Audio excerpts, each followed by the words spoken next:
was good to see John Kennedy this morning and to remember him as he was those years ago. I knew him. I was a campaign manager for John Kennedy for the New York City area when he ran for the presidency. I worked closely with Bobby and John and the group around them. And I was running for the New York State Legislature at the same time, and we both were elected, he as President of the United States. And it's good to remember him now, because with all the confusion that's been created, all the mischief done by official investigations, by lawyers and doctors who have betrayed their commitment and their oath, it becomes clear that for the rest of us, we just have to understand that if they kill our president, we're supposed to do something about it. And that's why we're here. Voltaire said it. He said, "If we believe absurdities, we shall commit atrocities." And that summarizes well, I think, why we were here, why we are here, and why we've been here all of these years, all of us, so many people, working so that the truth can be known. We're here 40 years after the murder of an American president, still trying to get the record straight, knowing that nothing is settled until it is settled properly. We are here seeking to undo the mischief created by those who determined to issue and support a knowingly false report, an absurd report, an official document which shielded the murderers of the president. Remember, when you hear all the law and order talk these days, how important it is to strike down on criminals. Your government made the decision not to prosecute those who killed the President of the United States, to shield him with a bizarre report. We are here to mitigate the damage done to our nation and its principles by small and ambitious men who established a dangerous precedent that imperiled the rule of law. And we are here in the hope that we may prevent future and further atrocities. I'm grateful to Cyril Wecht, an old and dear friend, for conceiving and organizing this most impressive symposium with the Duquesne School of Law and Cyril's Institute of Forensic Science and Law. I note that from the brochure that the Pennsylvania Continuing Education Board has approved this program for 14 hours of substantive law and for practice and procedure, but 0 hours for ethics. I trust that the presence of a Warren Commission lawyer among our numbers was not the condition precedent for the ethics exemption. I actually hesitated when I was asked to speak here today. After all, the world continues to be round, just as it was 40 years ago, and neither newly discovered evidence nor CIA-influenced media representatives with yet another obsequious defense, potentiously described as a new evaluation, can alter that fact. The few remaining members of the Flat Earth Society will remain unconvinced, while the rest of us, now comprising, according to the Gallup poll of yesterday, published yesterday, the survey taken this month, now comprise 75% of the American people, as we have for a very long time, since 1966. And it was not an offhand remark that Dr. Baden made yesterday, saying that we believe in large numbers there was a conspiracy because of the movie JFK. It was an insult to the intelligence of every American. Because movies influence us. The same number of people, of Americans, doubted the Warren Report before the Oliver Stone movie of 1991, doubted it for 25 years, as did after that film came out. We are not children. Our knowledge does not come to us exclusively through fiction films. I wrote my first book, Rush to Judgment. No one would publish it in this country. Everyone agreed to publish it, and then after 3 weeks, a note would come back saying, sorry, we can't publish it. Now, under the Freedom of Information Act, we get the documents. The FBI and the CIA went to each publisher and said, don't publish that book. That's why it wasn't published. The excuse they gave to me was they didn't think it would sell enough copies to break even. I said, well, how many is that? They said 5,000. I said, I'll buy the first 5,000. Now you're at the break-even point. What I didn't know and barely even suspected was the American intelligence organizations had decided to prevent the book from being published. It's a personal problem for me, but more than that, it was a problem with the whole concept of a continuing First Amendment in this nation regarding a very important event, and an effort to shield the commission from any criticism. You don't recall this probably because it doesn't seem possible now. For more than 1 year after those shots were fired, not one word of dissent, not one word of question was permitted on a single radio or television network show. Not one word. The major newspapers lined up. The New York Times, the Washington Post, they all lined up behind it. And no dissent was permitted. The only way I could reach people in more than one city was to go to Canada, and CBC would come into Buffalo and Detroit and other border towns. In America, that's how the First Amendment was produced by those who wanted it to be kept secret. The one who amused me the most, I suppose, was Allen Dulles, who was a member of the Warren Commission. He gained that position, of course, because he had been fired by John Kennedy for lying to him and to the American people about the Bay of Pigs invasion, and therefore they felt that he would be a good person to serve on the commission to tell us all the truth about the death of President Kennedy. But at a top secret conference now made available in the archives, Dulles was talking to his colleagues who were a little bit nervous about signing a knowingly false report. And he said, don't worry about it. No one will read it. No one will understand it. Oh yes, maybe some college professor somewhere will read it and write a little thesis, but no one will read it besides that, and it will soon be forgotten. Too bad he's not here with us today, 40 years later, discussing the ongoing problems that he and his colleagues have created. It hasn't been forgotten, and more than one college professor has read the report.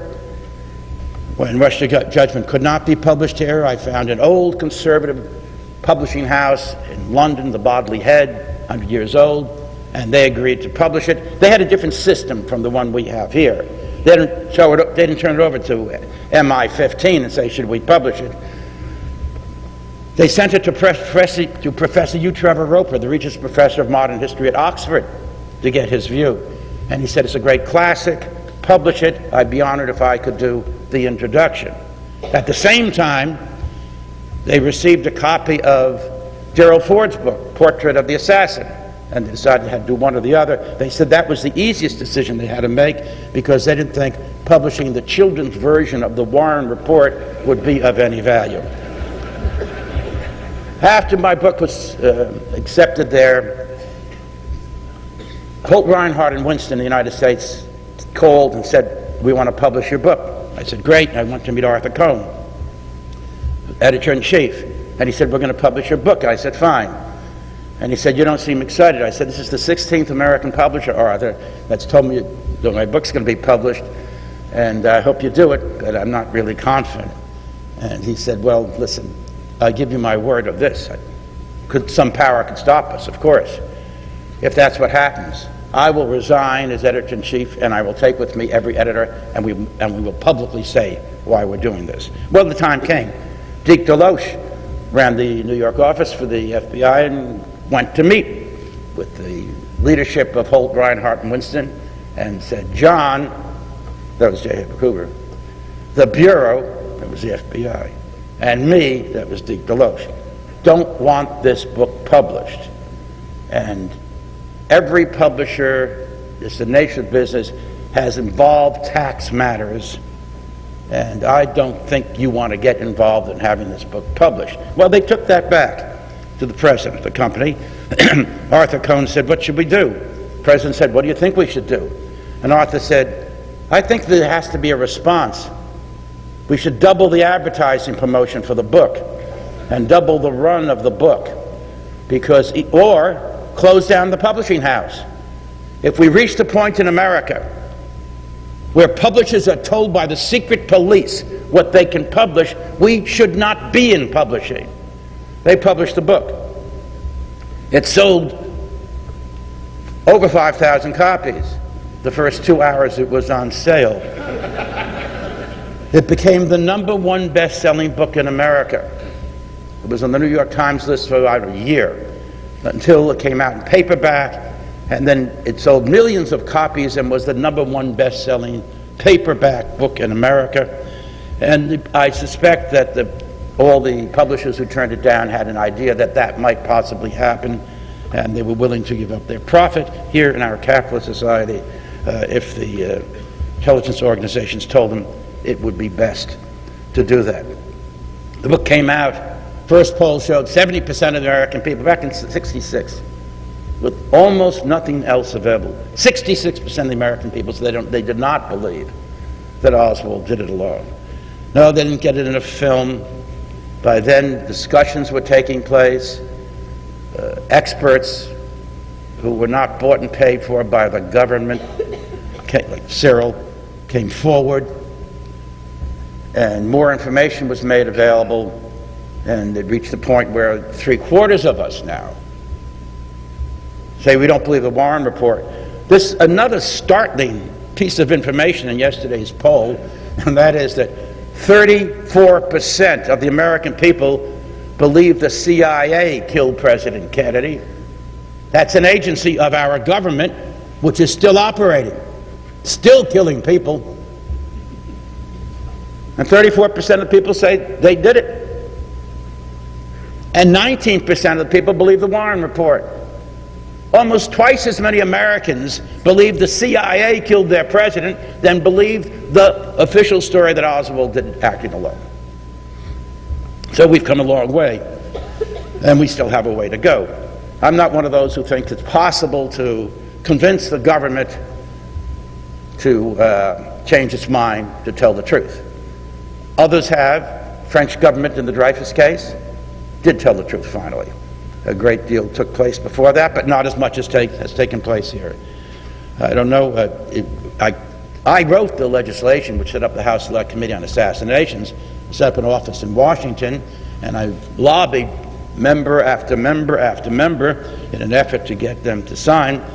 And I remember that effort very well, and I went into that with some hope, and then we ended up with a House committee which had become political, and the fine work that it was doing with Dick Sprague and Bob Tannenbaum moving forward was stopped. And it was stopped by the utilization of the government, of the New York Times and the Washington Post, and cruel and vicious attacks on Dick Sprague, and to the point where the chairwoman of the Black Caucus, a woman I knew well, Yvonne Braith, called me and said, we're not going to get the funding unless these men are removed. And I said, well, and she said, I'm calling you, I just want your support on this, because no one feels more strongly about this in America. We can't get the funding if Sprague is still going to be the director with his staff. And I said, well, What will happen if you fire him? Who will you bring in, and what will you be allowed to do? Go down in flames publicly. That's a service. Say, the government, the FBI, the CIA will not allow us to continue, will not allow us to investigate. And this raises very serious questions about their involvement in the crime, and certainly in the cover-up of the crime. Well, they were members of Congress. They didn't do that. And that was the end of the investigation. Mr. Blakely came in and closed it all down. Remember in those days what we were told about the report. Walter Cronkite, this is a report, remember, it has been repudiated by the president who appointed it. Lyndon Johnson, when interviewed by Walter Cronkite sometime later when Johnson's book came out, was asked about the report, and of course Walter was sure what the answer was going to be, and the answer was, you know, Walter, I never believed that report. I always thought there was a conspiracy. That's the president. When they talk about the president's commission on the assassination of President Kennedy, that's the president. He didn't believe it. Then, of course, we have the unanimous conclusion of the House Select Committee that there was a conspiracy to kill President Kennedy. Means they didn't believe it. And then we had a trial, a defamation case in the United States District Court brought by Howard Hunt against a newspaper that said that Mr. Hunt and his colleagues in the CIA were involved in the assassination. I tried that case, and I started by saying to the jurors, I'm going to present evidence to you to show you the involvement of the Central Intelligence Agency in the assassination. The jury's eyes rolled. Like, oh, are you serious? And that they could not take that statement seriously. We had a case, we had eyewitnesses. It was a hotly contested case. It was a very fair judge who allowed evidence in. He decided what was relevant. They decided what was true. The jury came out and unanimously found for us, and the forewoman of the juror said to the assembled news media, before this trial began, I believed mom apple pie in the American way, and now it says mom and apple pie. And we are all convinced the CIA killed President Kennedy. We have heard evidence that other people have not heard, and we've heard it in a court of law. That's our unanimous position. I know you read that in the New York Times and the Washington Post, right? Not a word. Not a word. So we have a ruling by a jury. We have a statement by the President of the United States. We have the committee of the Congress all saying the report's wrong, there was a conspiracy, and still for some reason the debate continues. Too many people, too much involved. This is where the debate began. Walter Cronkite in his 4 one-hour programs presenting the Warren Commission's view said to us, there's a quote, "We must have faith in the Warren Commission." Faith. Said it a couple of times. He also, when they talked about single bullet theory and things of that nature, he said, under ordinary circumstances, it couldn't have been done that way. And then with his voice and sincerity, he said, but this is not a joke, this is a quote, that this was not an ordinary circumstance. They were shooting at the President of the United States, thereby changing the law of physics that day. We must have faith, he said. But the report, and I suppose that's the best way to believe it, other than by not reading it, but it was not inscribed on tablets. It was not handed down at a mountaintop. Our tradition teaches us that in a democracy, the faith we must have is in ourselves, in our own ability to read, to study, to reason, to think, and to reach conclusions. That's the faith we must have as we go forward in a democratic society. Not in the words of Walter Cronkite or this political organization which was set up by the president, but in ourselves.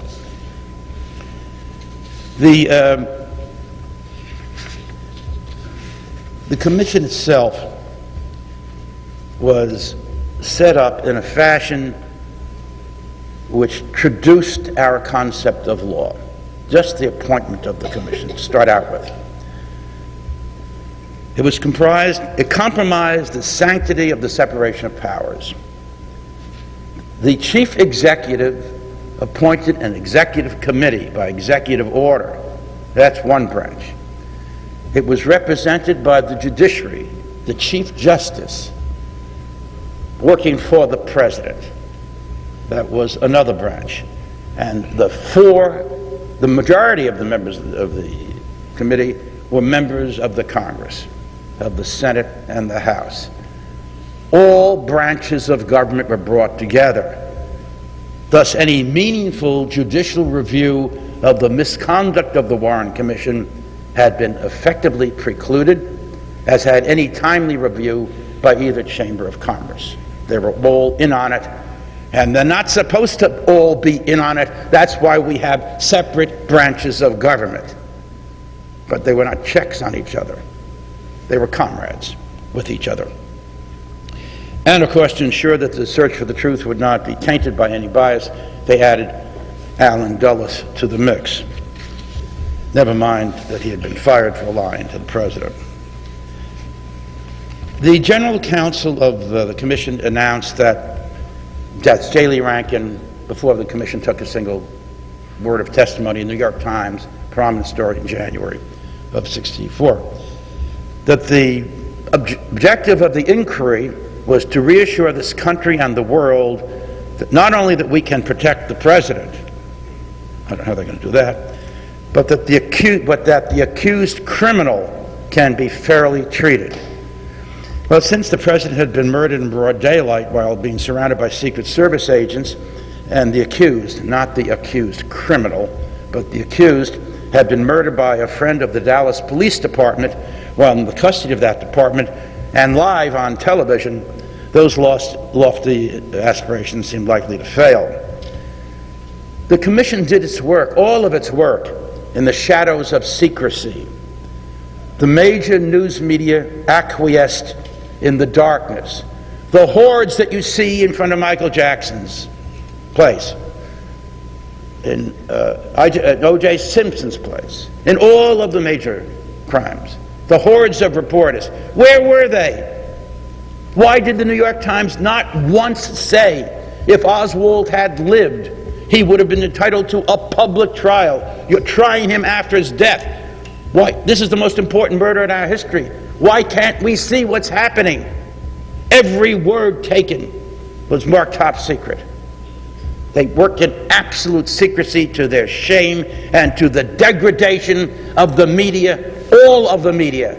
Not one representative of a media outlet in America said, there's something wrong with this.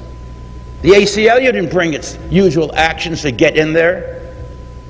But if there's a sordid little rape case someplace, and they're trying to hide the name of the little girl, the press wants to know what her name is.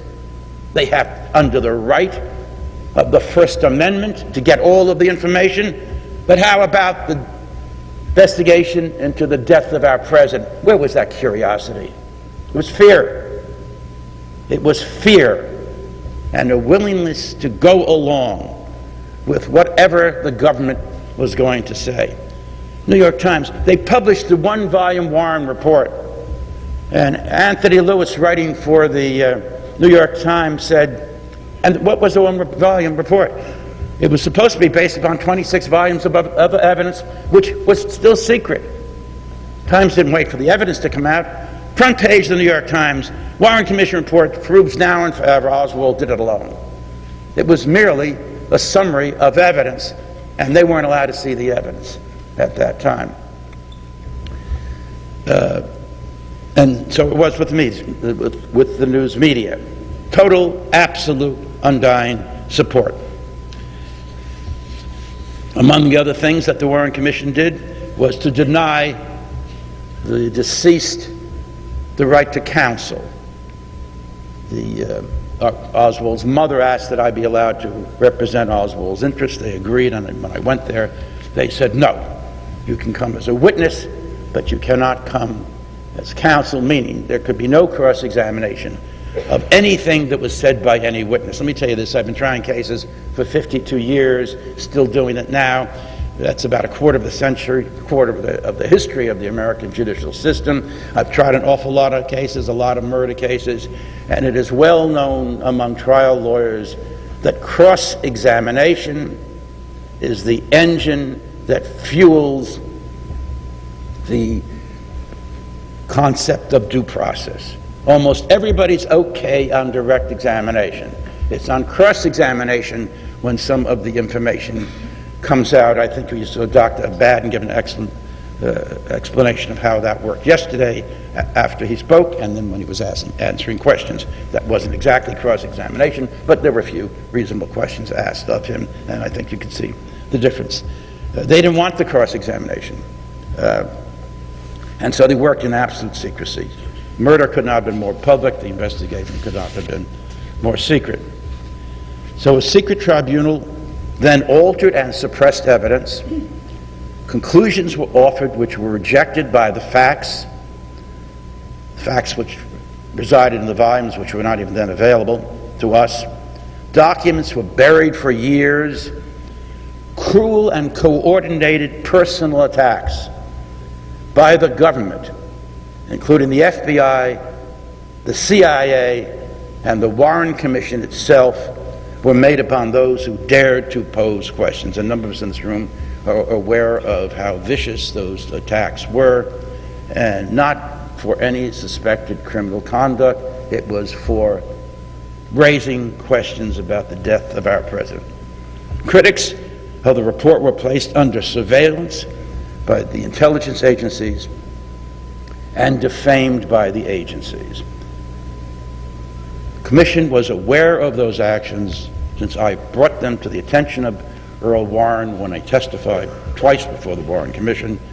I told him of what was taking place, and he approved of that vast, outrageous misconduct by the intelligence organizations against a small handful of people who were acting as the only patriots in this picture at that time.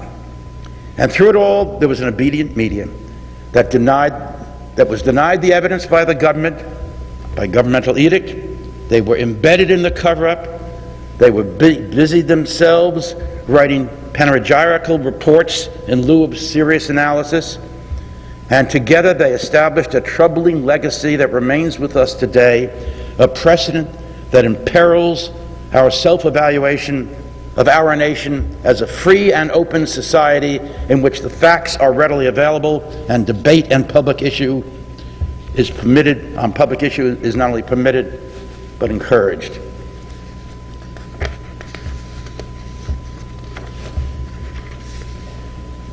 In short, what is the impact of the precedent established by the Earl Warren and his entourage and associates and his willing lawyers and the subservient media? Did that effect have any impact upon the war against our Constitution being conducted now by Ashcroft, or upon the war against Iraq, a war opposed by the largest demonstrations in the history of this planet? Those who ignore the troubling past may find that it does influence the present. 3.5 decades, a critic of the Warren Commission wrote these words: "There is no natural law that rights wrongs. The rule of law rests upon those who affect to admire it. As long as we rely for information upon men blinded by the fear of what they might see, the precedent of the Warren Commission report will continue to imperil the life of the law and dishonor those who wrote it little more than those who praise it." Modesty prohibits me from revealing the name of that prescient author. How has the Warren Report impacted so adversely upon the rule of law in our nation? See the law as a river, tranquil, reassuring, moving with deliberate speed in precedented and predictable paths. That is the law at its best. Yet at other times, often in moments of national peril, when the universal application of our principles is most severely tested and most urgently required. The keepers of the holy law, infused with passion, fear, greed, ambition, and sophistry, transform that river into a treacherous force that destroys all before it and leaves behind a ravaged, hostile, unfamiliar landscape that challenges us to sort it out and begin again to rebuild our injured and imperfect democracy. Of course, the Warren Report does not stand as a stain upon our blemished escutcheon alone. No. At the age of 18, I was a member of the United States Army during World War II. We have been identified as the greatest generation, an appellation that seems a bit excessive, but even during the best of times, we have demonstrated an ability to be at our worst. Japanese Americans, innocent, uncharged with any misconduct, were rounded up primarily in California and sent to concentration camps. I've made a study of this at Stanford University, where the literature is. The title there for the whole project is the placement of Japanese Americans in concentration camps. That's the official word that was used and is used for where the folks were sent. They were sent to concentration camps solely because of their national heritage. That's why we were fighting World War II. As it turns out, we are again indebted to Earl Warren, who was the primary culprit in that outrage. He acted then out of political expedience and demonstrated a willingness to sacrifice the law and the rights of individuals for his concept of national tranquility, those character traits echoed years later, as we've seen. The suspension of the rule of law, of course, neither began nor ended with Mr. Warren. On May 1st, President Johnson issued an executive order appointing a commission to investigate the assassination of his predecessor. That was Andrew Johnson. And the murdered president was Abraham Lincoln. The Attorney General, James Speed, with the encouragement of Mr. Stanton, who had drafted the executive order in his own hand and on War Department letterhead, had ruled that the defendants were not citizens. Echo today, defendants were not citizens, although they were born here, but rather they were enemy belligerents and would therefore stand trial before a military commission. During 1866, the United States Supreme Court ruled in another matter that citizens could not be tried in military tribunals where the civilian courts were open and functioning and no military threat was apparent. However, that ruling provided little comfort for those who had already been hanged after having been charged with the conspiracy to assassinate Lincoln. The fact that the military tribunal condemned the alleged conspirators, that tribunal was open to the press. The military tribunal, following the assassination of the president, when we were more or less still at war, because although Lee had surrendered, Davis was out there with thousands and thousands of troops in the West refusing to surrender. So the war-like atmosphere was continuing. It was a military tribunal, and it was open to the press. And the press members were seated at a table next to the witness stand. That appeared to establish a precedent that even in a warlike situation, even a military tribunal's proceedings were to be public. The Warren Commission, of course, conducted its hearings in secrecy and marked all of the testimony taken before top secret. It also refused to publish numerous crucial documents for years. Mrs. Oswald's request to permit an attorney to represent her son's interests before the commission, of course, was denied. In fact, the defendants charged with the murder of President Lincoln and tried by the military tribunal had some rights that the deceased defendant before the Warren Commission was denied. Perhaps the presence of the press had some impact upon the military tribunal's decision to acquit some of the defendants. In addition, a vigorous defense by counsel was permitted. Among the defense lawyers was Senator Beverly Johnson of Maryland. it was a real trial. As the Warren Commission and Executive Committee acted in secrecy, permitted unlawful surveillance of its critics, where there was no basis for suspecting criminal activity, permitted the detention of a non-citizen in Mexico City, all in regard to one discrete matter, a murder investigation, those almost unprecedented powers have now been adopted as standard procedure under the Patriot Act and the Homeland Security Act. Those anti-terrorism measures have granted the executive branch far-ranging powers never before generally available to any president, including the almost unchecked ability to conduct all of its operations in secret, to repress peaceful political dissent, to secure and share private and previously protected information of a personal nature, to conduct surveillance without concern for the previous legal strictures upon citizens not even reasonably suspect regarding any unlawful activity, and to detain not only non-citizens,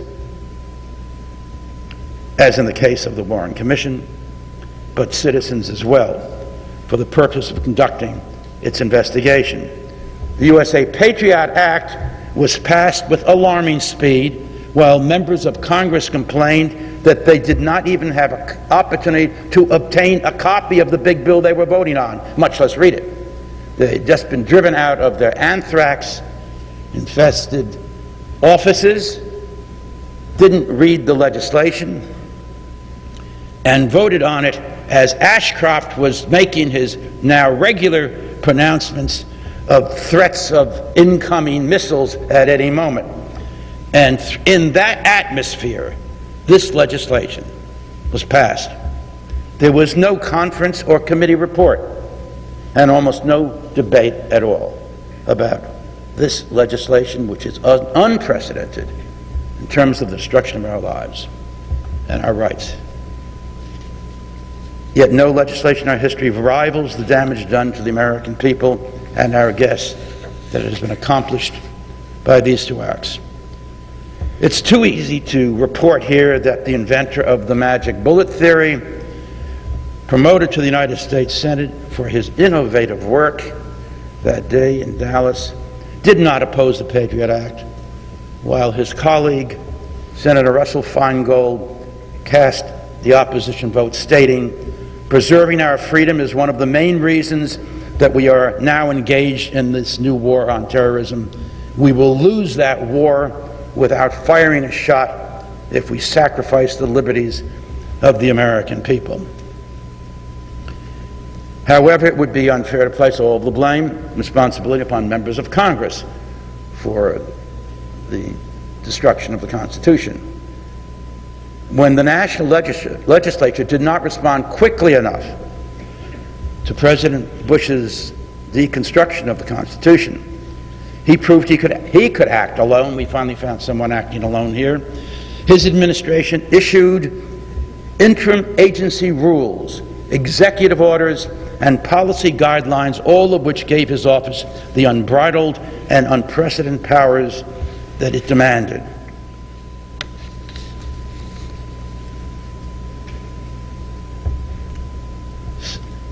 As we've seen, Dulles said, no one will care. You don't have to listen to what people think out there. Similarly, when the peoples of the world, in numbers unprecedented, 2 million people marching in London, until then, the largest number they thought was 750,000 marching in the entire history of Great Britain. 2 million people marching in London, and millions everywhere, millions in the United States. Bush said it doesn't count. Pay no attention to them. Bush said of those Americans the same thing that his predecessor said of the opposition to the Warren Commission report. It doesn't count. It doesn't mean anything what the American people want. I make those decisions. And if you questioned the draconic reach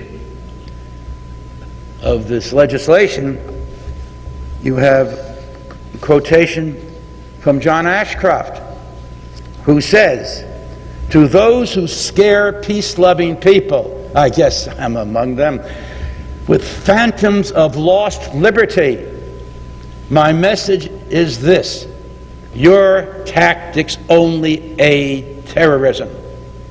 And we know what Mr. Ashcroft thinks should be done to those who only aid terrorism. On November 23rd, 1963, I called Jean Hill. I read her name in the New York Times after the assassination. And I said, I read that you were very close to the limousine when the president was shot. She said, yes. Okay. What? We are trying to keep on schedule, but if you want, I don't want to interrupt you mid-sentence, so please. You should, don't interrupt me at all. All right. I'll just speak for maybe 5 minutes, so close it. She said, have you been to Dealey Plaza? I said, I've never been to Dallas. She said, well, there's a place there. It's a grassy knoll. That's where shots came from. She said grassy knoll.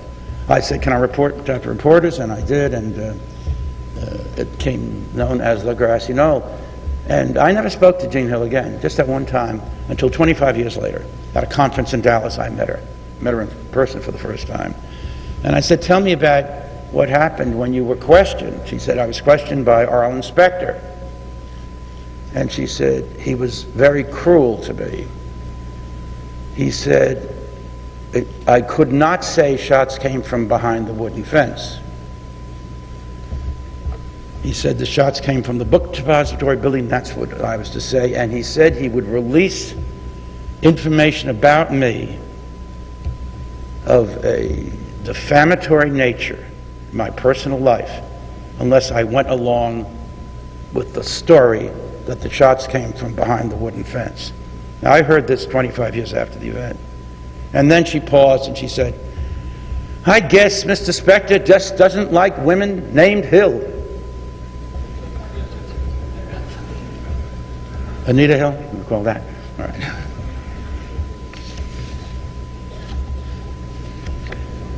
I knew John Kennedy. I'll be over in 2 minutes. All right. I knew John Kennedy when he was a senator candidate, and I worked with him with a group called, they named themselves the Irish Mafia, and I'm going to close on this point because this tells you something about how eyewitness testimony was altered. All right, that was Jean Hill saying that. His poor school teacher at the time had no power, but she continued to tell the truth, no matter what Spector said. Listen to this.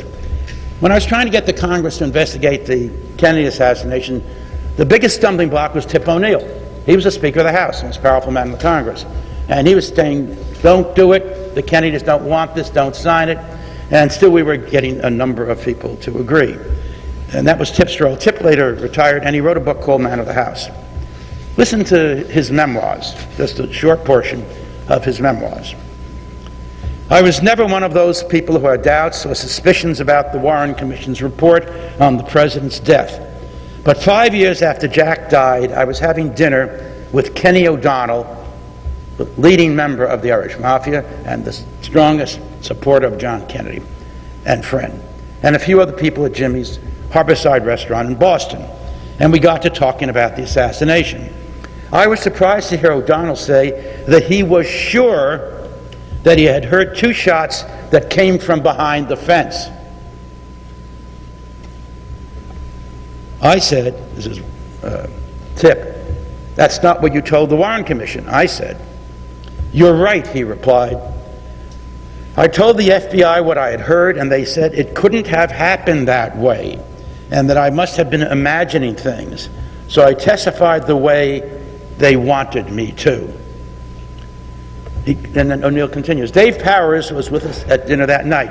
Powers and O'Donnell were the leaders of the group around John Kennedy, his strongest supporters, his most important advisors other than Bobby, and his closest friends. Dave Powers was with us at dinner that night, and his recollection of the shots was the same as O'Donnell's. And so there will always be some skepticism in my mind about the cause of Jack's death. I used to think that the only people who doubted the conclusions of the Warren Commission were crackpots. Now, however, I'm not so sure. 2 of the most powerful political men in America committed perjury before the Warren Commission because the FBI told them to, and it was about where shots came that had killed their president and their beloved friend. They lied about that. But, I'll be finished in 1 second now. But while the influential men who loved him refused to tell the truth, think of Gene Hill, S.M. Holland, Lee Bowers, and the many others of no power who went through the same process that the Powers and O'Donnell did and said, I saw the president die. He's my president. I will never lie about that. If you get nothing else out of this conference, and maybe 40 years later, all the details are of less importance than one fact. Have the courage to speak truth to power. That is the only way this country can thrive and survive. And besides that, it's the only worthwhile thing ever to do with your life. And besides that, it's the most fun. Thank you.